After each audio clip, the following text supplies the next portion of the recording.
Hello, j'espère que vous allez bien.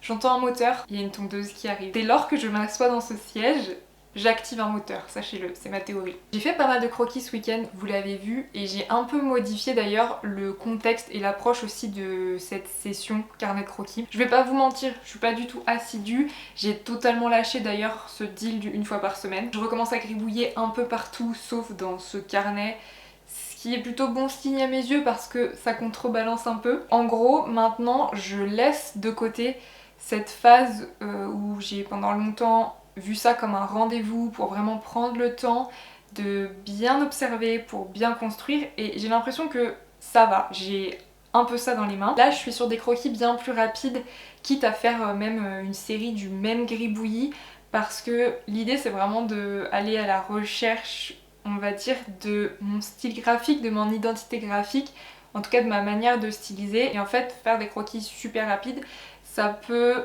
très vite devenir expérimental, et en même temps il peut surgir des petits accidents, des maladresses qui vont créer la surprise et qui vont aussi faire qu'on va mieux se connaître, en tout cas savoir quels sont un peu nos réflexes perso pour traduire ce qu'on a sous les yeux. Et en parlant de stylisation, ça fait quelques mois, je crois que je suis un peu comme frustrée en ce qui concerne l'illustration. J'adore toujours autant découvrir des illustrateurs, des illustratrices, et je remplis quasi quotidiennement mon tableau Pinterest de nouveaux artistes, de références, de nouvelles inspirations. Mais paradoxalement, je suis actuellement incapable de faire la moindre proposition, là tout de suite maintenant, et ce depuis quelques temps en vrai, ce qui n'est pas grave du tout parce que d'ailleurs je me considère pas du tout comme illustratrice, hein, on est d'accord. Néanmoins j'ai décidé que ce mois-ci je dessinerai un truc. Chaque mois je me donne des projets à faire ou à avancer, et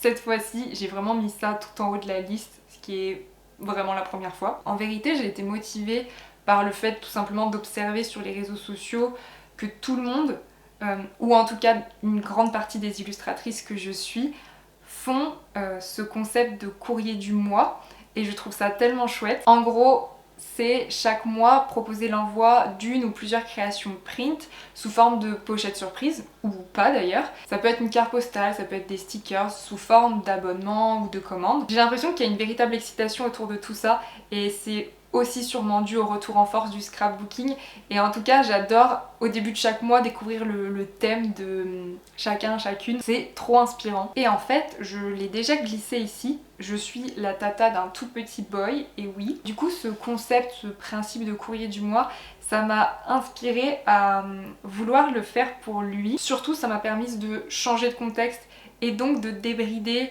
de se libérer un peu de tous ces questionnements que tu peux avoir quand tu crées une illustration, genre est-ce qu'on me reconnaît bien, est-ce que ça ressemble à ce que je fais d'habitude, est-ce qu'il y a mon ADN, est-ce que même j'ai un ADN graphique. Pour ma part je crois pas. Ça m'a vraiment motivée, sortir de tout ça pour juste faire quelque chose qui me tient à cœur, dessiner pour lui. Comme on est en mai, je suis partie sur le thème du jardin et quelque chose d'assez minimaliste étant donné que c'est nouveau. Ça a été bien plus fluide que ce que je m'imaginais après autant de temps vraiment à tourner autour du pot. C'est hyper appréciable, et c'est aussi l'occasion de faire des pas de côté, d'aller explorer un tout autre univers graphique que ce que je peux avoir l'habitude de proposer. D'ailleurs, plot twist, faire des illustrations pour enfants, c'est tellement fun et à la fois bien plus complexe que ce que ça en a l'air. En tout cas, ça s'est présenté comme un super moyen de me faire redessiner, et j'ai même inondé une page de gribouillis qui donneront peut-être lieu à d'autres petites choses par la suite, qui sait. Beaucoup sont foireux, mais en même temps, qu'est-ce que serait un carnet de croquis sans cette partie-là? N'est-ce pas le principe du carnet de croquis? Et oui, parlons de ça aussi. Cette vidéo est peut-être un peu différente dans la vibe. Je suis dans un mood un peu chelou, et je sais pas si c'est quelque chose qui peut se ressentir ou pas potentiellement. Pour vous raconter un peu ma vie, j'ai fait le montage de mon dernier studio vlog, donc celui du mois d'avril, et j'ai eu un gros down. Je me souviens que j'ai fait l'export et j'ai fait une giga sieste, ce qui m'était pas arrivé depuis extrêmement longtemps de faire une sieste. Ce qui peut aussi expliquer pas mal de choses du coup, mais je vous rassure, ça va très bien. C'est même plutôt positif en fait, c'est ça qui est assez bizarre parce que je me sens ni bloquée, ni perdue, ni démotivée. C'est très spécial. Je suis plutôt dans une phase d'observation, d'analyse. Je réfléchis énormément à chaque aspect de mes projets. C'est ce qu'on appelle l'introspection, je crois. Bref, beaucoup de réflexion, mais pour avancer personnellement, donc dans le bon sens. Bienvenue dans mon ménage de printemps mental, finalement. J'ai comme l'impression d'être dans une phase de transition, en fait. Ça se comprend parce qu'il y a eu des changements assez radicaux pour moi. Aussi peut-être tout simplement parce que je grandis.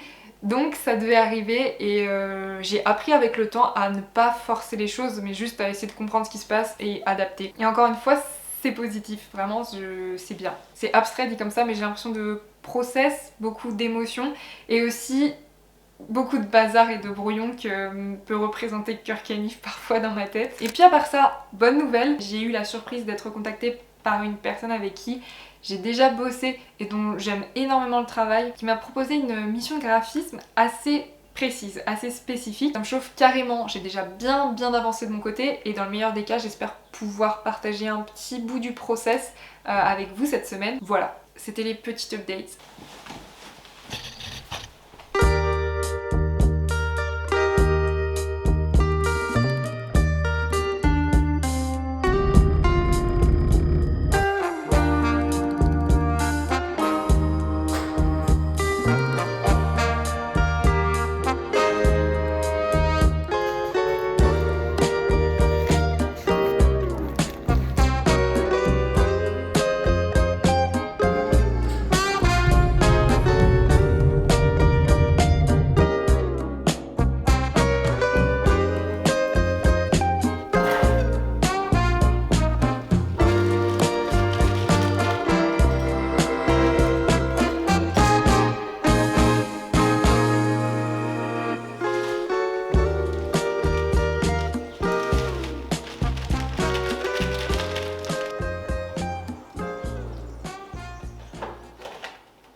devrait le faire. Tout va bien. Je vous ai trouvé un super vase, bien plus stylé qu'un trépied. Trépied c'est surcoté, blablabla. J'ai juste oublié mon trépied, bref. Première fois qu'il y a un peu de lumière pendant ces jours tout sombres, donc c'est un signe. Est-ce qu'on se ferait pas une petite session papotage finalement? J'avais vite fait mentionner mes lectures la dernière fois et puis j'ai pu voir votre enthousiasme. Du coup, je me suis dit que j'allais me poser pour en parler davantage avec vous. Ce que je dois dire avant toute chose, c'est que je prends très rarement le temps de lire. C'est pas propre à la lecture, c'est pareil avec les films, les séries. De manière générale, je me pose pas beaucoup. Je suis toujours à la ramasse sur ce que tout le monde regarde, sur ce dont tout le monde parle. Voilà. Et la seconde chose, c'est que là, je vais vous parler de manga, de romans graphiques, de BD. Et je suis totalement novice, notamment en ce qui concerne les mangas. Donc, il faut vraiment me voir comme quelqu'un qui a eu envie de découvrir cet art-là, mais dans la plus grande des ignorances, et je pense que c'est important de le mentionner. Je préfère le préciser en tout cas. En tout cas, ce qui m'a donné envie de découvrir, c'est tout simplement un pote qui, en plus d'être un très grand lecteur de manga, est un véritable passionné qui adore partir à la recherche de nouvelles lectures et qui, comme tout passionné, a vraiment ce sens du partage et du coup t'embarque avec lui quand bien même tu ne connais rien. Il m'a prêté pas mal de références très différentes les unes des autres, histoire de m'introduire, et me voilà maintenant quelques mois plus tard à m'offrir, à m'acheter moi-même mes propres tomes, dont les plus grands classiques. J'en ai déjà parlé, Death Note. Je sais qu'il y a encore beaucoup de gens qui ont un jugement négatif sur cette catégorie d'œuvres-là, en la rabaissant à une lecture adolescente, et en fait, quand bien même, en ce qui me concerne, je trouve ça presque dommage de mettre le nez seulement maintenant, parce que du coup je suis passée à côté de trop de choses, et à la fois je suis contente de découvrir ça en tant qu'adulte parce que les réflexions qui font la base de l'histoire, qui sont posées, sautent d'autant plus aux yeux. Death Note est un bel exemple de ça, je pense. Pour les personnes qui connaissent pas, c'est l'histoire de Ryuk, un dieu de la mort qui fait tomber le Death Note sur Terre, qui du coup se retrouve entre les mains d'un lycéen modèle de 17 ans, Light, et lui va se servir du pouvoir de ce carnet, à savoir le pouvoir de la mort, pour établir ce qu'il considère comme un monde juste. Établir sa vision de la justice, sauf que en voulant effacer le mal, en voulant éliminer les criminels, il devient alors lui-même un criminel, et c'est là où est toute l'histoire. Il y a une confrontation entre la justice déjà établie et celui qui a le pouvoir de rendre sa justice. Et voilà, j'en dis pas plus parce que moi-même je suis encore au début et en tout cas j'adore découvrir chaque tome, je trouve le rythme incroyable. C'est haletant et j'emploie jamais ce mot, c'est dire. On m'a fortement conseillé de regarder l'animé aussi parce qu'a priori il est à la hauteur des livres. Je vais faire ça rapidement je pense. Pareil, commencé mais pas fini et ça s'annonce être un gros morceau vu qu'il y a énormément de tomes. Je voulais absolument découvrir Vagabond sans savoir que c'était un classique, mais uniquement parce que son travail visuel m'a beaucoup trop attirée, tant je trouve qu'il se détache des autres en rayon, en bibliothèque. Chose que j'aime énormément, étrangement, c'est que quand tu prends le tome, t'as rien. On te donne zéro info. À part Ekeso et Matahashi, 17 ans et bouillant d'ambition, pour eux, qui tout double, vaincre ou périr. C'est tout. Et puis ici, quelques lignes aussi de réflexion autour du bonheur, la vie, la mort. Et ensuite, quitte à analyser un peu, gros plan en négatif, ultra pixelisé. Et tout ça, je trouve que ça crée une aura exceptionnelle autour de ce livre, assez folle, sans pouvoir l'expliquer. Voilà, ça c'est pour mon côté superficiel, je vous l'accorde, et en même temps pas négligeable étant donné que à un moment donné ça reste des choix aussi artistiques et je trouve ça super intéressant. J'arriverai pas à vous dire ce que je pense de cette lecture au stade où j'en suis parce qu'il faut vraiment que j'avance dedans. Toutefois, ce que je trouve spécifique avec Vagabond, c'est qu'il y a, en tout cas dans ce premier tome, très peu de dialogue, et ça laisse la place à un travail de dessin qui est impressionnant, qui est fascinant à observer. Et rien que pour ça, en toute honnêteté, ça vaut le coup d'en prendre un dans les mains et de le feuilleter vraiment. On sent le mouvement, même à travers des scènes très figées pourtant, c'est assez fou. Il y a une notion de rythme à mon sens, et ça a toute son importance vu qu'on parle entre autres de vagabonds, de samouraïs, de quêtes, de fuites. La finesse des expressions aussi des visages, elle est saisissante. Et en fait, je comprends qu'il n'y ait pas besoin de texte parce que c'est tellement plus fort d'avoir ça sous les yeux. Et enfin, ça foisonne de détails. Ce qui fait que même les scènes de combat qui sont pas ma came normalement, prennent une forme de subtilité que je trouve très belle. Vagabond, c'est une claque quand même visuellement. Ok, là je vais vous parler d'un manga qui est très particulier et qui m'a été offert par mon ami qui a encore fait fort sur ce coup-là. Oh fuck! Je viens de casser tout le délire en ayant vu la couverture, je suis choquée. Je viens de découvrir un truc là. Bref, c'est pas grave. Ça s'appelle Smoking Behind the Supermarket with You, l'anglais. Ça pourrait être le titre d'une playlist lo-fi underground de fin d'été, mais en l'occurrence ce sont des fragments de la vie de Sasaki qui est présenté comme un employé de bureau de 45 ans, célibataire et usé par les heures de travail à rallonge. C'est vraiment comme ça qu'il est présenté, autrement dit, sans personnalité, sans individualité, mais uniquement par le prisme de sa situation sociale, de son profil professionnel. Sasaki, c'est exactement l'archétype de la personne qui a l'air d'être en pilote auto dans un contexte de vie qui le fait suffoquer. Ce manga c'est très particulier parce qu'il faut savoir qu'il est présenté comme un manga tranche de vie dans lequel on va assister à une rencontre un peu spéciale et donc à la création d'une relation assez unique. Ça pourrait se présenter comme la lecture chill passe-partout et on pourrait s'en tenir à ça, sauf que, et j'aime cette idée, il y a tellement plus de sujets à sous-entendre et tellement plus d'aspects en fait à aller gratter. Déjà pour poser le contexte, il y a une notion d'espace-temps qui pourrait presque se résumer sans surprise au supermarché et en fin de journée, parce que notre monsieur, bien ancré dans sa routine très anxiogène, a tout de même le droit à une fenêtre de bonheur une fois dans sa journée, et ce grâce à Yamada qui est la jeune hôtesse de caisse mi-vingtaine de l'épicerie. Elle apparaît à ses yeux comme un rayon de soleil par son énergie, par sa douceur. Elle est l'incarnation de la jeune femme kawaii, donc forcément s'adresse le portrait d'une jeune femme adorable, polie, aimable et aussi docile. Et ça à mes yeux c'est déjà un sujet parce que ça renvoie au débat de la représentation des femmes dans les mangas très connu. Quoi qu'il en soit, un soir, elle est absente. Et comme il n'a pas à faire bonne figure, on va dire, et ben il s'allume une clope sur le parking de l'épicerie. Et une jeune femme, dont il ne sait rien, l'invite plutôt à venir se poser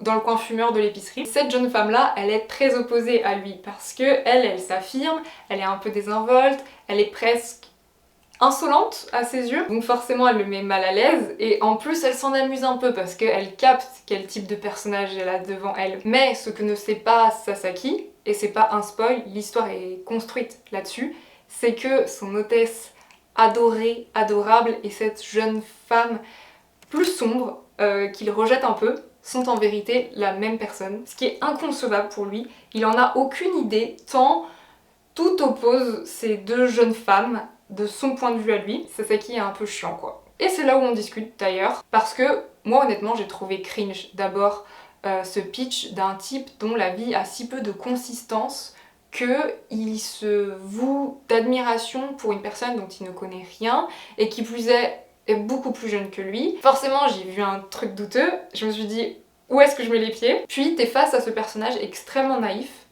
donc au départ je me dis oh bichette, et en fait non.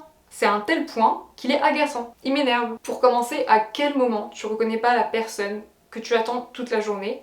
C'est gros, mais en même temps, bon, ça crée l'histoire et ça accentue aussi ce personnage totalement désabusé. Honnêtement, au départ, j'étais un peu allez, s'il te plaît. Et puis, en fait, je pense que c'est aussi une manière d'aborder avec plus de poésie, en un sens, ce sujet de la facette sociale et de ô combien c'est facile de tomber dans le piège de l'apparence, parce que ça se travaille, parce que ça se construit, parce que le personal branding, vous connaissez, tout en étant tellement loin de la réalité qui peut se cacher derrière. Et lui, c'est l'incarnation de celui qui va tomber dans le piège. Mais lui, c'est peut-être un peu nous tous en même temps, tout comme il se fait piéger par beaucoup d'injonctions. On découvre en fait un homme qui est ultra anxieux, qui se fait maltraiter à son travail. En fait, il a aucune estime de lui. On comprend aussi implicitement qu'il est totalement pris au piège d'une société dans laquelle les codes sociaux sont particulièrement forts. On en entend parfois parler en ce qui concerne le Japon, à tel point que ça a un impact, que ça a presque une emprise psychologique sur ce personnage, qui fait même qu'il a oublié d'être quelqu'un. En fait, c'est notre personnage principal, mais il apparaît sans cesse comme le personnage secondaire de sa propre vie. Et quand entre cet autre personnage de Tamaya avec une énergie complètement différente, une énergie un peu rebelle, que lui rejette vraiment, il commence tout de même à s'installer un rendez-vous quotidien, la pause cigarette, et c'est pour l'un comme pour l'autre peut-être le seul vrai moment, le seul moment où on lâche un peu le costume officiel dédié à la société. Et quand bien même ce sont des interactions qui n'ont pas grande importance, c'est très banal, vraiment du small talk. Et pareil, paradoxalement, il y a un mensonge et pourtant c'est sincère. Je pensais pas dire ça, mais il y a quelque chose de très attachant dans cette lecture. Et j'en suis à 3 tomes maintenant. Encore une fois, on peut s'en tenir à cette histoire de rencontre un peu chelou, un peu malaisant parfois en apparence, mais ce serait passé à côté de tout ce que l'histoire nous invite à comprendre sans l'écrire. Je crois que c'est ça en un sens, le véritable sujet de ce qui est traité. Et j'espère sincèrement que les prochains tomes iront dans ce sens. Et voilà pour mes lectures manga en cours. Bon, désolée, j'avais plus de batterie, je ne suis pas youtubeuse, que voulez-vous. Pour ce qui est des romans graphiques, là je découvre aussi. Et dans mes explorations, j'ai eu la chance de recevoir à Noël ce livre que j'avais commandé, Alaska Highway. Si vous suivez les Others sur Instagram, vous avez dû le voir passer. C'est un livre qui s'inspire d'une expédition de Jérémy Villet, qui est photographe animalier, un métier pour lequel j'ai énormément d'admiration, tant je trouve qu'il requiert une palette de compétences assez exceptionnelles. Dans cette expédition, il se retrouvait face à face avec un loup. L'histoire est racontée par la douceur magnifique des traits de Marie Larrivée. C'était surtout très intéressant à mes yeux de découvrir comment est-ce qu'on traduit, comment est-ce qu'on raconte graphiquement une telle aventure solitaire dans un paysage comme celui du Grand Nord. C'est particulièrement contemplatif et c'est ce que j'aime. C'est la première BD de cet artiste et j'espère sincèrement qu'il y en aura d'autres parce que j'apprécie vraiment son style graphique, le paysage qui se forme par des taches, sa manière aussi de traduire la lumière, de la travailler. Encore une fois, peu de texte ici qui nous immerge vraiment dans cette expédition solitaire dont la discipline requiert une patience monumentale, ce qui invite à la contemplation du dessin, à observer les textures, la palette de couleurs choisies, de la même manière que le photographe lui aussi va observer méticuleusement son environnement pour pouvoir faire ses prises de vue. La photographie de manière générale, je pense que c'est un point de vue, c'est une vision, c'est un instant. Et la photographie animalière, il me semble qu'il y a une couche qui s'ajoute qui est celle du témoignage. Ce livre il est pas là pour mettre en avant le produit final mais pour mettre en avant justement ce qu'on ne voit pas dans ce métier, l'aventure que ça représente d'être photographe animalier. On découvre une histoire forte.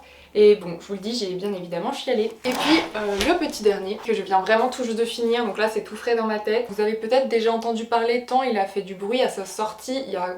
Bon, je pense quand même 3 ans. Il a eu un très gros accueil et je comprends parce que quelle œuvre, tant pour son histoire que pour son dessin. 1629 ou l'effrayante histoire des naufragés du Jakarta. Le Jakarta étant un navire sur lequel sont embarqués d'un côté un équipage qui est décrit comme les bas-fonds d'Amsterdam et de l'autre des supérieurs hiérarchiques on va dire, mais aussi des invités qui eux profitent de la traversée pour pouvoir voyager, qui sont issus de la bourgeoisie. Et surtout sur ce bateau, il y a un convoi d'or et de diamants colossal. Les conditions de vie et les différences sociales de chacun, sachant qu'il y a un trésor à bord, crée vraiment un climat de tension étouffant. Bien sûr, il manquait plus qu'un élément, un passager qui lui est prêt à tout pour nourrir son ambition et transformer ce bateau en une véritable bombe à retardement. C'est impressionnant de voir à quel point le travail est réussi parce que l'atmosphère est tellement oppressante et les personnages, on peut s'attacher à personne en fait. Et pourtant, on a envie de savoir. Je vous en dis pas plus, vous le découvrirez par vous-même si vous en avez l'occasion et l'envie. C'est en plusieurs tomes. Voilà, ce sont mes petits rendez-vous lecture. J'ai beaucoup parlé donc je vais m'arrêter là. Je pense que la vidéo est plus longue que d'habitude. Si vous avez des recommandations, des coups de cœur, n'hésitez pas parce que comme je vous le dis, vraiment je suis en pleine exploration donc je prends tout ce qu'on peut me faire découvrir. N'hésitez pas, ce serait avec plaisir. Merci d'avoir passé ce petit moment avec moi et je vous dis à très bientôt. Prenez soin de vous, bisous, ciao!